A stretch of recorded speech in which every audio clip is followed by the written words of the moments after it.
Jean-Georges, très content de te retrouver pour cette nouvelle émission du Data Sommelier. Alors, on t'a vu très présent ces dernières semaines, derniers mois, pour parler de data contract. Voilà, on va refaire un petit zoom arrière sur ce que sont les data contracts et à quoi ça sert, comment ça marche. Mais aujourd'hui, on va principalement parler d'Open Data Product standard, donc ODPS, et on va voir comment tout ça fait sens en fait. Après avoir parlé de contract, on parle de data product. Donc, welcome dans l'émission. Merci, merci beaucoup Stéphane. C'est un grand plaisir d'être là avec toi. Ça fait un moment qu'on se connaît maintenant et on n'a jamais vraiment fait quelque chose de sérieux ensemble, quoi. C'est vrai. Donc il fallait qu'on le fasse à un moment. On était mutuellement témoins des trucs sérieux qu'on a fait, C'est vrai. mais on n'a pas été jusque là. Ouais, donc moi, Notamment un meet-up à Lille, rappelle-toi, où tu as parlé de data contract. ouais, il y avait un meet-up à Lille, il y avait ce qu'on avait fait avec Octo à Paris, il y avait ton fantastique événement chez Criteo. Exact. Donc il y avait quelques occasions, mais jamais. Moi, j'ai toujours été dans l'audience ou voilà. Donc voilà. Bon, bref, Quand tu as le ça micro maintenant. avance. Et en plus, on a des origines communes, voilà. Mais ça, Exactement. on laissera le peuple trouver par eux-mêmes. Voilà. Euh, Ouais, donc moi c'est Jean-Georges Perrin et puis en fait aujourd'hui je suis là en tant que le chair du Technical Steering Committee de BITOL, qui est un projet de la fondation Linux AI on Data. Euh, le chair, c'est le gars qui fait le rangement, hein. Faut pas, voilà, hein, c'est le gars qui range les chaises à la fin quand on s'est revu, quand on s'est vu, qui prend les notes, machin. C'est pas le plus malin de la bande, hein. Voilà. Et puis j'ai une fantastique équipe. On en parlera un tout petit peu après, qui nous permet justement de travailler sur tout ce qui est data contract et data product. D'accord. Donc là, on voit la belle chaise, le Voilà, chair, la effectivement. chaise, ouais, exactement, la chair, le chair la fameuse chair du Technical Steering Committee. Alors, tu ranges les choses, mais tu as quand même quelques idées derrière, quand même, que tu Ouais, soumets. et puis j'écris aussi, voilà, hein, je suis pas dans mon tour de promo du bouquin, mais voilà, c'est le dernier bouquin que j'ai publié chez O'Reilly, Implementing Data Mesh, qui a des très bons retours. Ils se vendent pas bien, parce qu'en fait, je crois que les gens, ils ont dit que Data Mesh n'existait pas ou n'importe quoi, ou une connerie du style. Je crois que l'araignée n'aide pas non plus, mais il est vachement, les gens qui l'achètent sont vachement contents. Bon, bref. Et donc, j'ai un contrat que tu ne peux pas refuser. Hein, d'accord. Avec plaisir. Et la version française de cette slide-là, c'est naturellement touche pas au Grisby. Voilà. Donc c'est le truc important. Mais bon, plus sérieusement, alors c'est quoi un data contract, d'accord. Pour moi, un data contract, et ça, c'est vraiment fondamental en fait. Le truc, c'est que c'est un lien entre un producteur de données et un ou plusieurs consommateurs de données. D'accord. Ça, c'est le premier point. Le deuxième point, c'est tu crées un lien entre le business, la façon dont le business parle de la donnée et la technologie, hein. Donc en fait, quelque part, quand on faisait des modèles de Meurize, etc., il y avait le côté logique de la donnée et le côté implémentation physique de la donnée. Et ben, tu le matérialises ça dans le data contract. Et ça a plein d'avantages parce que le business, il parle pas forcément le même langage que la technique. Tout le monde s'en fout ce que c'est un varchar de 32. Par contre, une string, tout le monde sait ce que c'est, quoi. Voilà. Et pour moi, le troisième point qui est extrêmement important sur le data contract, c'est le côté des métadata. D'accord. Alors les métadata, c'est pas moi qui ai fait un mauvais copier-coller là. Les métadata, on sait ce que c'est, hein, les noms des colonnes, les types des colonnes, etc. Beaucoup d'autres informations. Mais pour moi, le métadata, c'est tout ce qui est règles, qualité, comportement de la donnée, que tu peux, et ça correspond aux SLAs, aux règles de data qualité, etc., que tu vas pouvoir mettre aussi dans Data Contract. Alors, Et à partir de... c'est à la frontière de la gouvernance, de la data ingénierie et de la modélisation de données, quelque part, hein. Ouais, c'est ça. Pour moi, en fait, pour moi,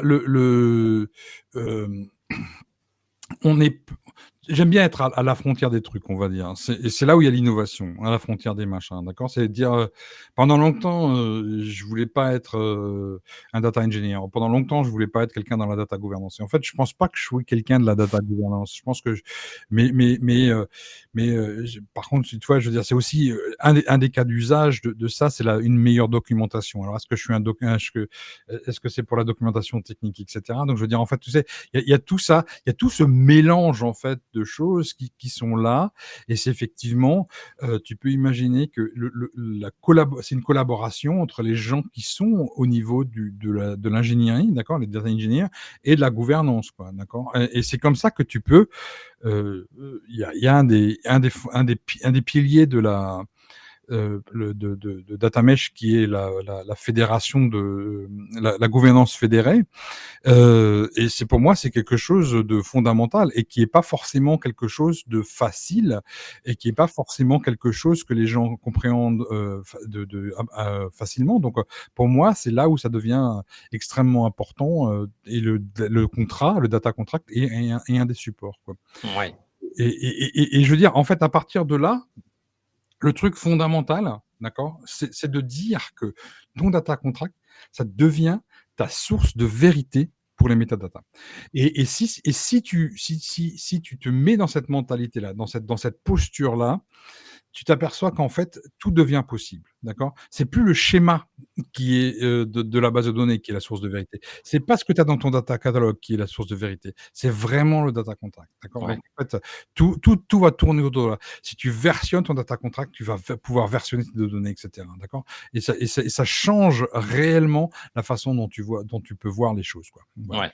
Alors c'est une best practice, mais aussi un standard, hein, il y a des dimensions à respecter que tu as proposées, hein. Il y a 7 ou 8 dimensions, c'est ça, de mémoire, hein, heu, qui sont, que l'on peut reprendre telles quelles si on souhaite implémenter le data contract dans ses processus. Alors c'est pour ça qu'on a normalisé ça. Alors je vais tout de suite zapper sur la normalisation pour qu'on ait un peu plus de temps sur parler sur le reste. Mais donc ça, c'est les problèmes qu'on règle, hein. Mais je veux dire voilà. Donc en fait, l'idée, c'était de se dire: «OK, je voyais que le data contract était quelque chose qui était en train de prendre, d'accord? Et je voyais des initiatives un peu partout qui commençaient à se déclencher et pas forcément arriver à maturité. Et quand j'étais chez PayPal, on avait travaillé sur un data contract et donc j'ai dit: «OK, l'open sourcer». Donc on l'a open sourcé en Apache 2. Et après, j'ai pris ça et je suis allé voir la fondation Linux et c'est là où on a créé, ODCS, quoi. Et l'idée pour moi, c'était de trouver les gens qui étaient les leaders, donc tu vois des gens comme Andrew Jones ou Simon Harrer, qui étaient les leaders en fait, qui sont d'ailleurs toujours les leaders sur ce mécanisme de pensée et les avoir en fait dans l'équipe, d'accord? Et donc maintenant, l'équipe, c'est 14 personnes de 13 sociétés différentes, qui regroupent. Je vais nous montrer l'équipe parce que c'est important l'équipe. Le Alors c'est adopté par les entreprises, mais aussi par certains éditeurs, hein, et ça fait plaisir, hein, quand tu as un alors éditeur alors il y qui a des adopte. éditeurs, ouais, alors là j'ai un trou, mais tu vas me rappeler le nom de nos amis à Lille. C'est Hem Meta-Analysis. Meta-analysis, voilà. Et en fait, ça c'est un que tu as aidé à convaincre, hein. Merci, mais je veux dire, en fait, des éditeurs, il commence à y en avoir d'autres, celui pour lequel je travaille, pour, certains en Belgique, et cetera, qui commencent à, regarder ça, quoi. D'accord? Et donc là, pour moi, l'équipe, en fait, c'était ça qui était important. Ça montre la diversité, en fait, de pensées qu'on peut avoir, à la fois des utilisateurs, hein, je parle de Lidl par exemple, comme des vendeurs, comme on va mettre un petit coup de focus là sur nos amis allemands, Inoc, comme des gens qui sont dans le consulting marketing, comme par exemple Dirk à Anvers, qui sont capables en fait d'avoir cette différente vue du marché, cette différente vue des besoins, et on travaille ensemble pour construire ça, quoi. Voilà. Et ce qui est sympa, c'est qu'il y a pas mal d'Européens. C'est essentiellement européen. Ouais. C'est essentiellement européen. C'est euh, c'est euh, c'est assez amusant. Je pense que c'est lié à une maturité de la donnée qui est plus importante en Europe que l'est aux États-Unis, quoi. Donc tu vois qu'effectivement, je sais pas, je pense qu'on a 80% d'Européens, un truc comme ça, quoi, Ouais, d'accord. dans le groupe, quoi. Ouais, ouais, Intéressant, ouais. intéressant. D'ailleurs, le mien est pas tout à fait à jour. Ah, Euh, ça c'est arrive, ça arrive. Donc voilà. Donc c'était un peu tout ça c'était un petit peu ça l'idée de notre groupe, quoi. Euh, je pense qu'on arrive effectivement à quelque chose d'assez intéressant, quoi. Ouais. Alors, il y a une littérature abondante, hein, sur les data contracts et en fait, l'étape d'après, effectivement et ça fait du sens, c'est, de normaliser ou de proposer un standard pour les data products. Alors là, c'est pareil, on a eu une littérature, très abondante sur ce sujet-là de data product. Qu'est-ce qu'un data product? À quoi ça sert? Mais, voilà que tu y as mis un peu de d'éclairage, hein? Bah, en fait, tu sais que le terme de data product, quand j'ai regardé j'ai fait un peu l'étymologie du truc, la première fois qu'on en entend parler, c'était en 2012, dans un papier d'un gars qui s'appelle DJ Patil. Rien à voir, c'est pas un DJ, hein. Dans le cadre de l'administration Obama. Et, c'est la première fois qu'il en parle. Mais je veux dire, c'était, je veux dire, probablement un peu anecdotique à l'époque.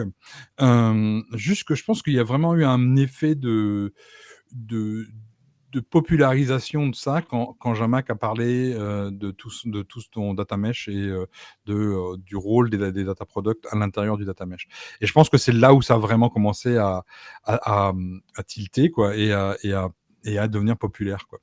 Mais quelque part, la première étape de cette réflexion pour moi, d'abord, quand je suis allé voir la Fondation Linux, je leur ai dit, écoute, on va commencer par les data contracts, mais je veux dire, il y a toute cette nouvelle génération d'ingénierie et de management de la donnée autour des produits, et tout ça, ça va avoir besoin de normes, quoi. Et donc, en fait, quand on crée Bitol ensemble, il va pas y avoir que des data products. Et pas des data contracts. Il va y avoir des data products, il va y avoir de l'observabilité, il va y avoir du contrôle, il va y avoir de l'authentification, etc.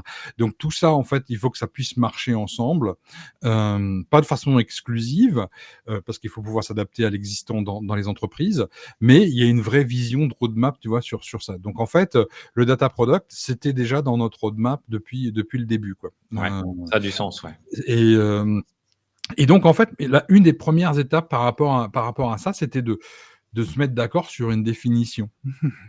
Alors, ça a l'air bien con des fois, hein, mais je veux dire, pour ceux qui ont fait un peu de ITIL, l'un des premiers chapitres, c'est il faut déjà qu'on se mette d'accord sur le vocabulaire qu'on utilise. Et je pense que ça, c'était vraiment important, être certain qu'on parle vraiment de la même chose, quoi. Et le data product, je pense que autant le data contract était peut-être pas encore trop abîmé quelque part par le peuple. Je pense que des gens comme Andrew ont fait un bon boulot avec leurs bouquins, etc. Mais le data product commençait à partir un petit peu dans tous les sens, quoi, d'accord. Je veux dire, il y a beaucoup de gens qui pensaient data product, ça veut dire que je vends mes données. Data product, ça veut dire que voilà, une grosse entreprise que j'ai vu récemment, un data product, c'était un dataset avec 3-4 règles de data qualité autour, et puis voilà, c'était un data product. Ouais. Ouais. Donc voilà. Donc il y avait ce décalage par rapport à la perception réellement de ce que c'était là. Donc en fait, il y a une conférence qui est assez fantastique, qui s'appelle Data Day Texas, à Austin, qui est organisée par Lynn Bender, et où il y a c'est très nerd, c'est très geek. Il y a des gens comme Ole qui viennent, il y a des gens comme Joe Rice, etc. Donc et plein d'autres, Ryan Dorley, etc. Bon, malheureusement, c'est à Austin, mais je veux dire, le truc, c'est que ça nous a permis de mettre une quarantaine de personnes dans une pièce, et on s'en est tombé d'accord au bout d'une heure. C'était assez épique, sur une définition de ce que pourrait être un data product, quoi, d'accord. Et donc cette définition issue d'un collectif, c'est les principales qualités, c'est ça, quoi, d'accord. Donc c'est réutilisable, c'est actif, c'est standardisé, ça donne de la valeur, ça suit les principes de product thinking et de product management, tu vois. Au niveau technique, il peut y avoir plusieurs artefacts ou plusieurs output ports et input ports, donc à l'intérieur. C'est enrichi avec des métadonnées. On définit clairement la propriété et le ownership. Tu vois, on, on le fait. Il y a un truc qui a un petit peu changé par rapport au bouquin de Jamac, où Jamac c'était très orienté sur le domaine, mais en fait on s'aperçoit que dans l'entreprise, quand tu arrives sur des situations où tu as du cross-domain et des choses comme ça, donc le produit va être plus associé dans beaucoup de cas à un use case ou à une source de données, etc. Tu vois. Ouais, Euh, et naturellement, ça adhère au FAIR qui est findable, accessible, interchangeable and reusable, d'accord. qui sont les quatre principes qui sont d'ailleurs dérivés par beaucoup d'Européens. Donc voilà, donc c'est ça maintenant un data product. Ouais.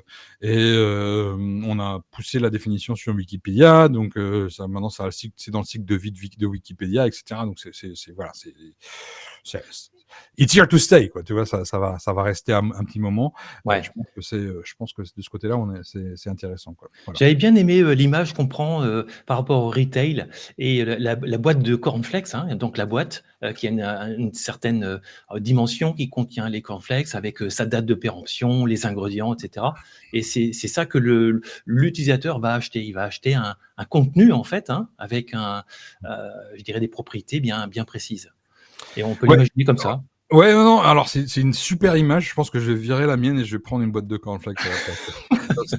C'est une super métaphore. C'est pas évident, hein. Je veux dire, c'est pas super évident. Alors, donc il y a plein de gens qui essayent plein de trucs différents et ça marche pas forcément toujours, quoi. Mais là, c'est une bonne idée. Ouais. Ouais, on l'imagine bien en fait, on l'a bien en tête ça. Ouais, surtout parce que moi je les évite dans les supermarchés.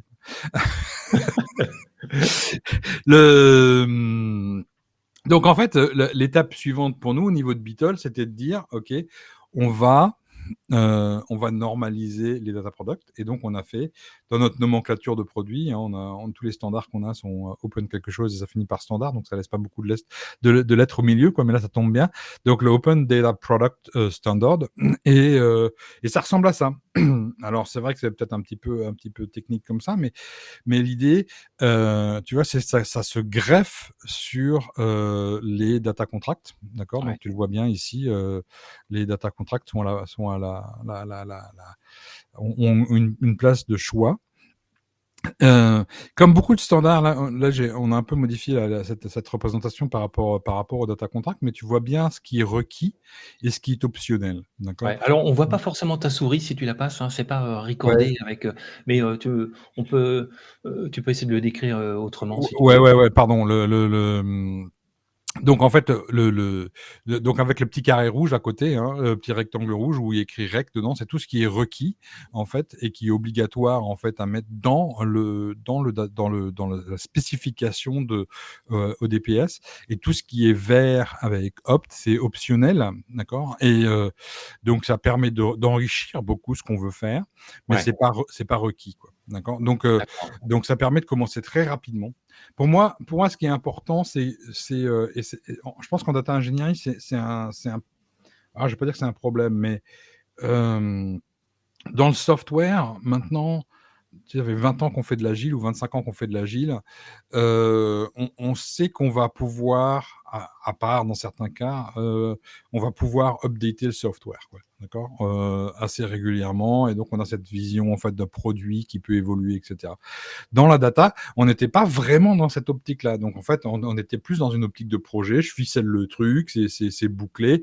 Et surtout, je ne veux plus en entendre parler, quoi. ouais, Euh, dans le contrat et dans le produit ici, en fait, ces documents sont vivants. Ils ont besoin d'être vivants parce que parce que dans un domaine de produit, les choses évoluent, les choses changent, tu rajoutes des règles de data qualité quand tu as trouvé des problèmes, tu, hem tu peux jouer sur les SLA que tu peux avoir. Tu peux documenter plus ou moins en fonction de la complexité de ton produit, la complexité des champs que tu as, et cetera. Et donc tout ça, en fait, tu vas pouvoir le mettre, en fait, dans ton produit et dans ton contrat, quoi. Ouais. Donc pour moi, c'est des choses qui doivent évoluer en permanence, un peu comme un modèle en machine learning, en IA. Le modèle, il évolue de façon permanente, quoi, d'accord? Ouais. On s'arrête pas, quoi. J'avais même entendu un truc qui disait, «Le jour où ton modèle, il s'arrête, c'est que ton modèle, il est mort», quoi. Donc Ouais, ça me fait un peu penser au fait qu'il y a une petite tendance qui dit que la data ingénierie va être, phagocytée par le software engineering. Est-ce que le data engineering, c'est pas un sous-ensemble du software engineering, tu vois? je sais pas, j'ai pas envie de me mettre à dos des data engineers qui pensent pas comme ça. Honnêtement, franchement, j'en sais rien. Il y a beaucoup de gens qui prédisent la mort de beaucoup de choses, tu sais. Je l'ai lu, hein, ce que tu dis. Je pense qu'il y a beaucoup il y a quelque chose qui pour moi est fondamental, c'est que on a essayé de faire de l'agilité de la même façon qu'on fait dans le software, dans la data, et ça a foiré, quoi. Mmh. D'accord? Donc en fait, il y a pas, pour moi, il y a pas une position de un pour un de l'un vers l'autre, quoi, d'accord? Et quand j'avais des boîtes ou quand je gère des software engineers, ils comprennent quand même pas Ouais. forcément les problèmes liés à la data, quoi, d'accord? Donc les problèmes de performance, les problèmes d'accès, les problèmes de règles, les problèmes de timing, les problèmes de SLA, et cetera. C'est des choses que alors peut-être qu'il faudrait qu'on forme plus les software engineers pour qu'ils soient plus polyvalents, hein. Ouais. Tu sais, on a le full stack, hein, dont je ne suis pas un grand fan non plus. Mais je veux dire, le full stack où le mec il est capable de faire du back-end et du front-end, ok, très bien, ou la nana, hein, pas de ségrégation ici, je veux dire, mais est-ce que maintenant on va aller plus loin dans le back-end en disant il est capable de faire de la data aussi? Peut-être, peut-être pas, j'en sais rien, tu vois. Mais je veux dire, je pense que les deux champs ont à bénéficier, les deux pratiques, hein, d'ingénierie, ont à bénéficier Ouais, je de le pense l'expérience aussi. des Et puis autres, hein, avec, ça c'est clair. l'AI, les agents, intégrés dans les Snowflake, Databricks ou BigQuery qui facilitent vraiment la manipulation des données, je pense que ça peut donner, un peu plus de liberté aux software engineers d'aller faire sa data prep lui-même, tu vois? C'est bien possible, hein, et puis tu vois, je veux dire, en fait, je sais que toi et moi on parle, on taquine souvent le sujet d'MCP, quoi. Je veux dire, en fait, que ce soit MCP ou les autres, hein, des formats d'échange de données et de communication entre agents. Maintenant, quand tu leur donnes en plus cette information extrêmement structurée comme ODCS et ODPS, je pense que ça ne peut qu'aider aussi dans Ouais, cette c'est dans clair, dans ce champ-là, c'est tu vois? clair. Ouais. Ça m'a pris, expliquer à ChatGPT comment faire un ODCS, ça m'a pris, 20 minutes de Ouais. prompt, et voilà, hein. Donc c'est extrêmement extrêmement rapide à faire, et puis après derrière, il comprend parfaitement ce qui se passe, et cetera.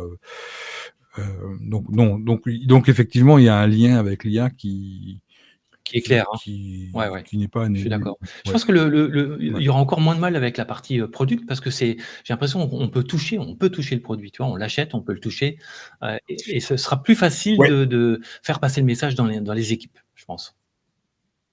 Ouais, non, et au niveau des non business aussi, tu sais, au niveau pardon, des gens qui sont dans le business, des non techno, quoi. Donc, je veux dire, toute la partie, je pense que, tu vois, pour moi, le contrat, c'est une promesse quelque part, d'accord? Je fais un Parce que, moi, je suis pas un grand fan du terme, contract, hein. J'ai déjà expliqué ça à Andrew. Je trouve que c'est un petit peu Ouais, trop strict, quoi. Heu, mais le côté quand tu parles d'une promesse, un petit peu comme en TypeScript ou des choses comme ça, où je vais te dire: «OK, ça, c'est ce que je te promets», quoi. Voilà. Après, mais par contre, la matérialisation ou la livraison quelque part des données, bah, ça, c'est voilà, c'est le effectivement, produit qui fait c'est ça, ça. tu vois? Je veux dire, d'accord? C'est comme si tu reprends ton analogie, le contrat, ça peut être la boîte, le packaging, les ingrédients, machin, et cetera, mais le C'est produit, c'est exactement ça. l'écran de flex, Donc, quoi. il y a une compréhension immédiate, voilà, du produit, effectivement. J'avais fait, un échange avec, Philippe Neubourg sur le sujet. Effectivement, il avait une définition très simple, peut-être trop simpliste peut-être, mais pour lui, un data product, c'était un dataset, en fait, peut-être amélioré de quelques fonctionnalités, mais, c'était aussi simple que ça, un dataset à la base. Oui, oui et non. Tu sais que j'ai beaucoup de respect pour Philippe, hein, donc on va pas trop médire sur Philippe, maintenant là, on va attendre de couper l'enregistrement, mais je pense que il y a cette école, tu vois? Il y a l'école, il y a deux il y a vraiment 2 trucs, très importants, c'est tout ce qui est greenfield et brownfield. Donc greenfield, c'est, je commence à partir de rien, la vie est belle, le ciel est bleu et cetera, d'accord? Donc je veux dire, j'ai pratiquement pas de limite, d'accord? Et j'ai le brownfield, qui va nous dire, «Ouais, OK, bon, beh, tu as déjà tout cet existant-là, tu vas construire rien de façon incrémentale par rapport à ça et cetera», d'accord? Bon, tout le monde veut du greenfield, OK? Mais la réalité du monde, en fait, elle est souvent plus brownfield, quoi.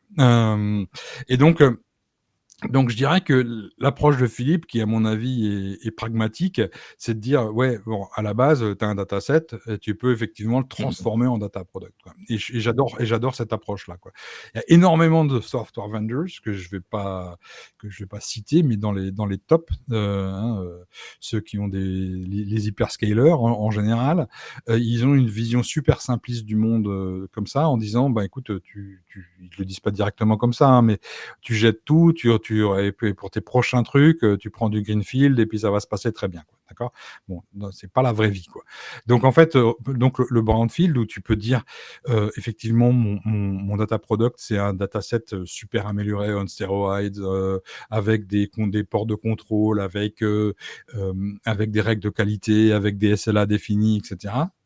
Très bonne chose, d'accord? Mais pour moi, ça s'arrête pas là. Ça peut être, si tu penses dans le terme de tout ce qui est IA, tu peux très bien y avoir, plusieurs datasets, un training, un test, un actif. Tu peux avoir un modèle qui fait partie du data product, avec ses propres règles de gestion et d'évolution, et cetera. D'accord? Donc, donc le data product, c'est bon, naturellement, c'est de la data, mais ça peut être aussi, ça Ouais. va aller plus loin, quoi. Voilà. Donc, et ça, au DPS, le documente pas encore, mais je veux dire, tu vois, par contre, on a tout ce qui est custom properties ici. On en a plusieurs, pratiquement à tous les niveaux, on peut avoir des custom properties, qui vont pouvoir étendre, en fait, ce qui pourrait manquer en attendant que le D'accord. standard rattrape, quoi. Donc c'est tout ça, c'est dans cette réflexion, c'est dans cette réflexion-là. Mais Philippe n'a pas tort, mais sa vision, elle est peut-être un peu Bon, on a plus, on aura le temps d'en reparler peut-être voilà. tous ensemble, hein. Ouais, on Ouais, fera un truc avec Philippe et puis on voilà. s'expliquera, et Non, mais puis c'est voilà. clair. Donc, version 09. Donc voilà, c'est le début de la réflexion Ouais, sur les c'est version 09, dans, la 1re fois qu'on a parlé de ODPS, de façon vraiment très publique, c'était dans le bouquin que j'ai écrit avec Eric là. Mais, là, à gauche, tu vois un peu un exemple de code. Alors ça va pas forcément super lisible pour tout le monde, mais tu vois bien qu'il y a des gros blocs comme, ce que je disais avant, hein, les fondamentaux, les input ports, les output ports avec les références aux contrats et leur version, et aussi tout ce qui est management port, quoi. Donc en fait, ça commence à être structuré dans ce sens-là, et puis ça va grandir en fonction de la demande et en fonction de d'accord. là où ça va nous emmener, Éric quoi. Broda que j'ai eu, la chance Ouais. alors pas d'interviewer, mais on a eu une conversation, très passionnante sur, l'agentic mesh. Ouais. Eric est un bon copain. Alors il y a beaucoup de, tu sais, quand tu écris un bouquin avec quelqu'un, il y a beaucoup de gens qui disent en fait à la fin vous êtes plus copains. En fait, on a réussi à rester copains, jusqu'à la fin. Et maintenant, nos voix sont un peu plus. Moi, je suis reste dans toute cette approche de data engineering, de ce que j'appelle, product oriented data engineering and management, PODEM. Lui, il a été attiré par les étoiles et tout ce qui était shiny, et donc il est allé plus vers tout ce qui est, agentique, et va. Je sais pas ce qu'il t'a dit, mais je veux dire, en fait, c'est intéressant de suivre Eric Ouais, dans les très effectivement. très On prochains on temps, en a quoi. Voilà. parlé des prochains temps. C'est passionnant ce qu'il fait, en fait. C'est vrai. Donc voilà. Moi, un truc, qui est important je veux dire de considérer. Tu sais, quand je te parlais en fait de tout ce qui était, Beatle, c'est que Beatle, en fait, on s'inscrit en fait dans une volonté d'avoir un portfolio de standards. Hem Et là, si je représente allez, très vulgairement, un data mesh, tu vois, avec 3 data products, des data contracts avec mes petits triangles ici. Hem Tu vois qu'en fait, ben, on a déjà ODCS qui est le standard qui va définir nos contrats. On a maintenant ODPS qui est le standard qui définit en fait les data products. On a en réflexion un standard autour de ce qui est définir D'accord. un mesh, ODMS. Un de nos amis, Ouais. Olivier Velveric, dans le Nord,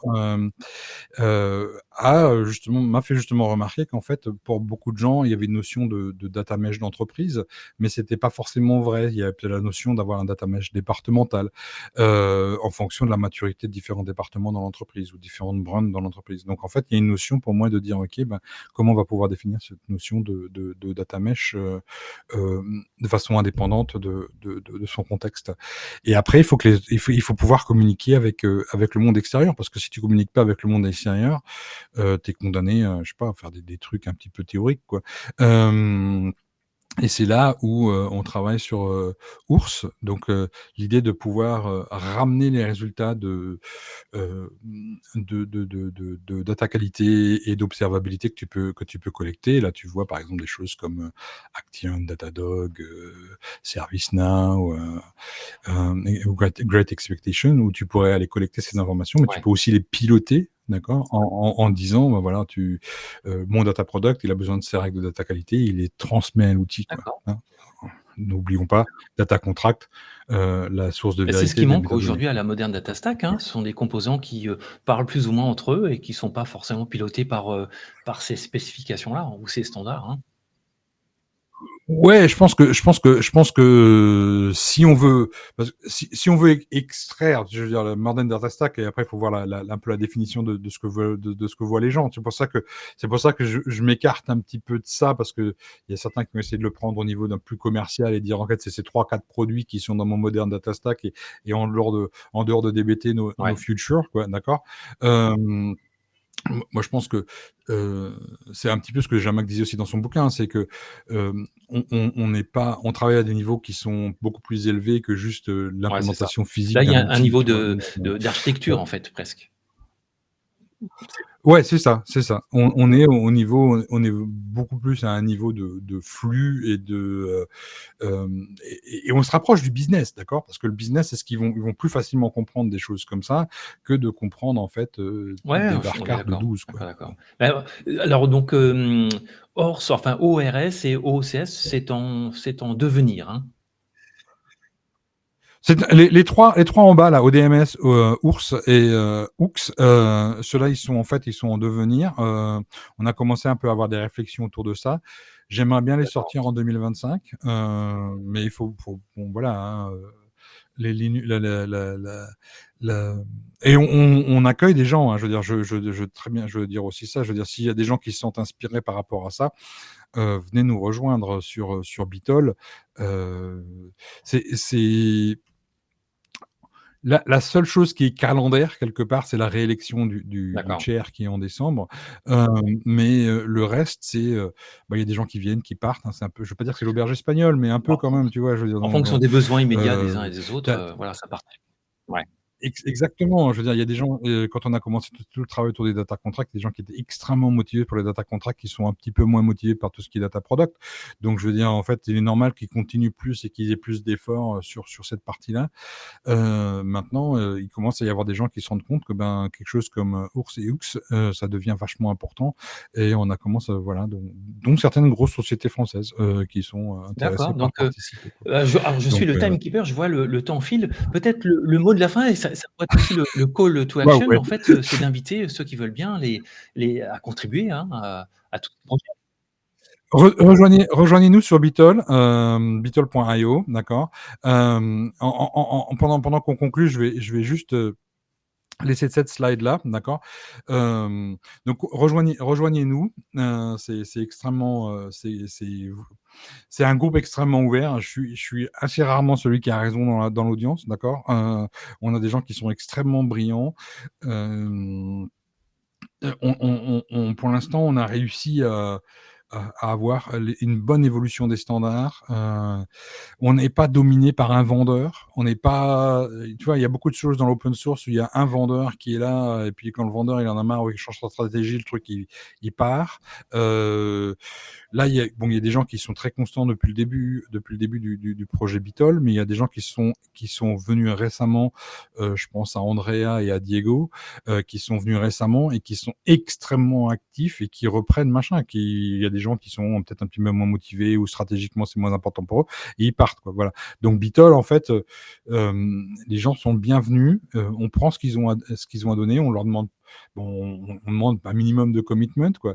Et comme je disais, en fait, on a des utilisateurs qui sont extrêmement actifs. On a des gens qui sont dans le working group, donc qui participent activement au développement des standards. Et puis après, au-dessus, on a le TSC. Et les gens qui sont très actifs au niveau du working group, on les invite à rejoindre le TSC pour justement aller un tout petit peu plus loin et un tout petit peu plus vite, quoi. OK, Donc donc voilà, c'est comme ça que ça invitation marche. à la communauté pour participer. Tout le monde est welcome, tout le monde est, le bienvenu. Voilà, et on y va de façon incrémentale, comme je le montre sur la slide, hein. Contract, product, mesh, il y a de la valeur il y a de la valeur qui est dégagée à chaque étape.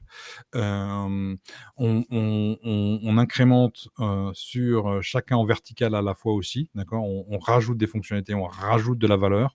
Donc il y a vraiment, il y a une vraie stratégie, une vraie roadmap pour continuer ça, à la fois dans le TSI et dans les D'accord. Bah, utilisateurs écoute, terrain, quoi. merci Jean-Georges pour ce brief. Le mot de la fin, une petite visite en Europe bientôt, en France, non? C'est prévu? Pas pour le moment?